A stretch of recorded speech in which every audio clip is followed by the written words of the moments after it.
మర్యాద రామన్న 4 పెట్టెల కథ. ఒకరోజు మర్యాద రామన్న దగ్గరికి ఒక విచిత్రమైన తగు వచ్చింది. నలుగురు అన్నదమ్ముల మధ్య తగువు. ఆ నలుగురు అన్నదమ్ములు తగువు అంటే ఆసి తగు కాక మరేమై ఉంటుంది?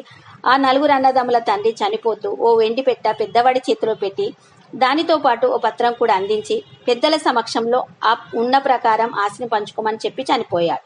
ఆ పత్రంలో ఉన్న ప్రకారం ఆస్తిని పంచుకుందామని చూస్తే అందులో 1వ పెట్టె పెద్దవాడిది, 2వది రెండోవాడిది, 3వది మూడోవాడిది, 4వది నాలుగోవాడిది అని రాసి ఉంది. తండ్రి తనకిచ్చిన వెండి పెట్టెను చూస్తే దాని మీద కాటుకతో 1 అని రాసి ఉంది. అది తెరిస్తే లోపల మరొక పెట్టె 2 అని రాసి ఉంది. అలా పెట్టె లోపల పెట్టెలు ఉన్నాయి. ఎవరి పెట్టెను వాళ్ళు పంచుకున్నారు. పెద్దవాడి పెట్టెలో ఒక కలం తప్ప మరేం లేదు. రెండోవాడి పెట్టెలో చిన్న ఇటుక ముక్క తప్ప మరేం లేదు. 3వవాడి పెట్టెలో చిన్న మట్టి పెట్టె మాత్రమే ఉంది.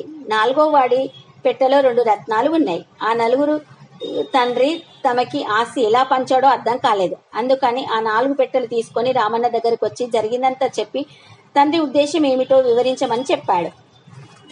అంతా విన్నా మీ తండ్రి ఉద్దేశం చెప్పాలంటే మీకున్న ఆస్తులు ఏమిటో ముందు నేను చెప్తాను, అవునో కాదో చెప్పండి అన్నాడు రామన్న.